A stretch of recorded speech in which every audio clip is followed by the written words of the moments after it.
Cornelia का गीत छायावाद के सुप्रसिद्ध कवि जयशंकर प्रसाद द्वारा रचित है।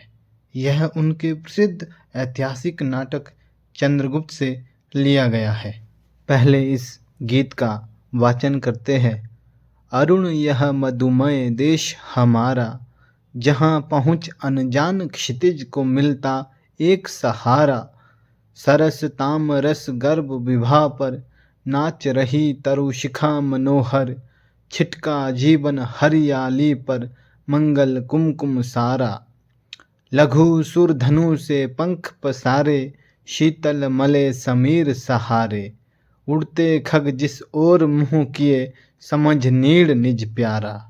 बरसाती आँखों के बादल बनते जहाँ भरे करुणा जल। लहरें टकराती अनंत की पाकर जहाँ किनारा। हेम कुंभले उषा सवेरे, भरती ढुलकाती सुख मेरे। मधिर ऊँघते रहते जब जगकर रजनी भर तारा। अब पहली दो पंक्तियों को पढ़ते हैं। अरुण यह मधुमय देश हमारा, जहाँ पहुँच अनजान क्षितिज को मिलता एक सहारा। अब इनके शब्दार्थ देखते हैं।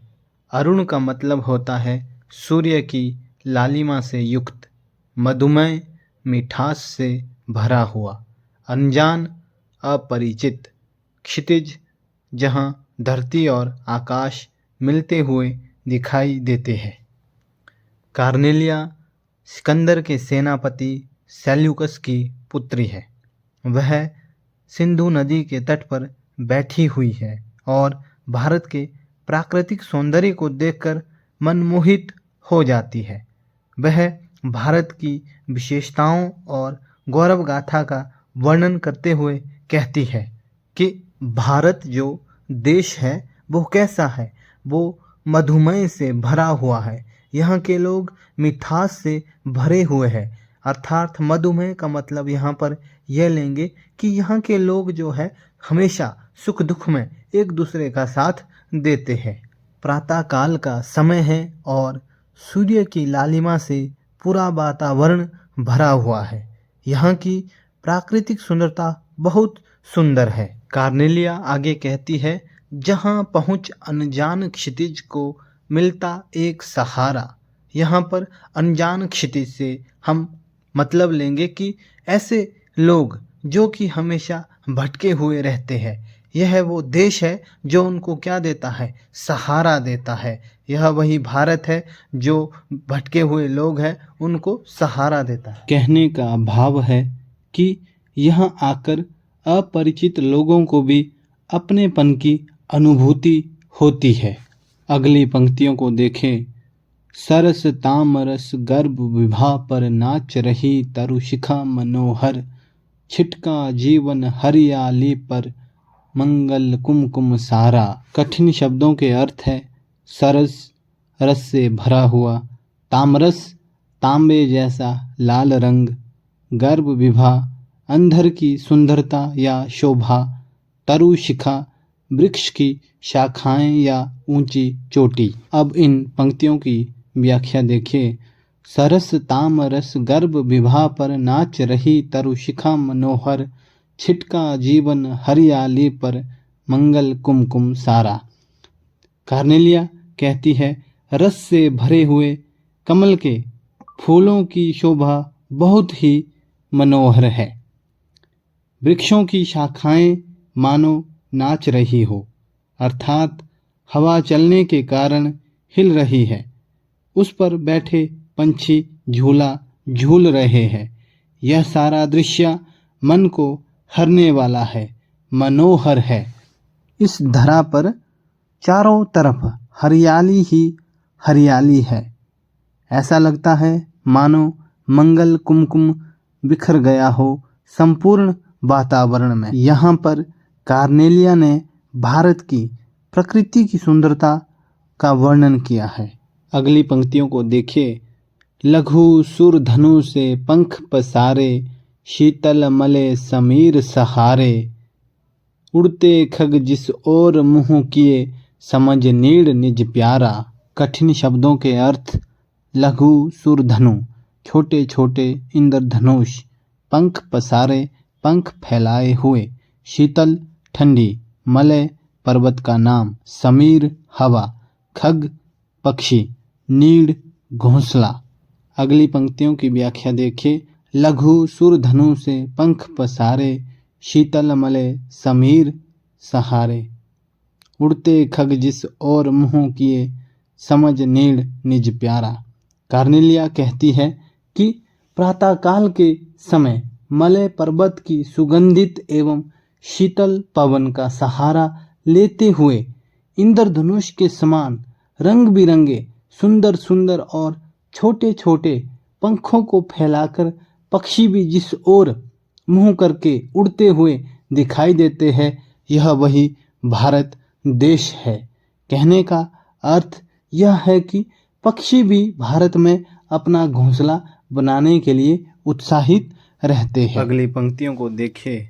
बरसाती आंखों के बादल बनते जहां भरे करुणा जल, लहरें टकराती अनंत की पाकर जहां किनारा, हेम कुंभले उषा सवेरे, भरती ढुलकाती सुख मेरे, मधिर ऊँगते रहते जब जग कर रजनी भर तारा। कठिन शब्दों के अर्थ देखिए। अनंत जिसका कोई अंत ना हो, हेम कुंभ सोने का घड़ा, हेम सोना, मधिर अलसाए हुए, रजनी रात। कार्नेलिया कहती है कि भारत के लोग करुणा एवं दया से परिपूर्ण हैं। वे दूसरों को दुखी नहीं देख सकते हैं। कहने का भाव यह है कि भारत के लोगों की आंखों में इतनी करुणा की भावना है कि वे किसी भी व्यक्ति को दुखी नहीं देख सकते हैं। वे उन लोगों की सहायता करते हैं जो दुख में होते हैं, और दुख और सुख में दोनों एक समान भाव से दूसरों की सहायता करते हैं। लहरें टकराती अनंत की पाकर जहां किनारा, इसमें वे कहती है कि यह वे भारत है जहां पर जिसका कोई अंत ही नहीं होता है, अर्थात सागर की लहरें भी इस देश में आकर क्या करती है, किनारा पाती है। यहाँ पर आकर वह सहारा लेती है। हेम कुंभले उषा सवेरे, भरती ढुलकाती सुख मेरे। उषा रूपी पनिहारिन क्या करती है कि अपने सोने के घड़े में सुख, समृद्धि और वैभव लाकर संपूर्ण भारत में उड़ेल देती है या बिखेर देती है। कहने का अभिप्राय यह है कि प्रातःकालीन में सभी भारतवासी सुख समृद्धि में भरपूर दिखाई पड़ते हैं। उनमें एक नई आशा होती है, एक नया जोश होता है। ये सब कार्नेलिया कह रही है। मधिर ऊँगते रहते जब जग कर रजनी भर तारा, इसमें वो कह रही है कि रात भर जागने के बाद तारे नशे में डूबे हुए से है और आलस के कारण ऊँगते हुए से लग रहे हैं, या हम कह सकते हैं कि अब उनकी चमक थोड़ी फीकी पड़ चुकी होती है। वो छुप रहे होते हैं क्योंकि अब उजाला होने वाला है। अतः हम कह सकते हैं कि छायावाद के कवि जयशंकर प्रसाद ने इस कविता में भारत की कई विशेषताओं का वर्णन किया है। यहाँ पर हम देखते हैं मुख्य प्रकृति चित्रण देखने को मिल रहा है, जो कि छायावाद की एक बड़ी विशेषता भी है। यहाँ पर भारत को एक ऐसे देश के रूप में दिखाया गया है जो कि हमेशा दूसरों की सहायता करने वाला बताया गया है। यहाँ के लोग हमेशा सुख दुख में एक दूसरे का साथ देते हैं। ये विशेषता भी यहाँ पर प्रसाद ने बताई है। इस कविता में भारत के प्राकृतिक सौंदर्य का अद्भुत चित्रण हुआ है। भाषा तत्सम प्रधान हिंदी है। पंख पसारे, समीर सहारे, नीड़ निज में अनुप्रास अलंकार है। लघु सुर धनु से पंख पसारे में उपमा अलंकार है। नाच रही तरु शिखा में मानवीकरण अलंकार है। और बादल बनते जब जगकर में अनुप्रास अलंकार तथा बरसाती आँखों के बादल बनते जहाँ भरे करुणा जल में रूपक अलंकार है। हेम कुंभ उषा सवेरे भरती ढुलकाती सुख मेरे में रूपक अलंकार है। मुक्त छंद का प्रयोग हुआ है।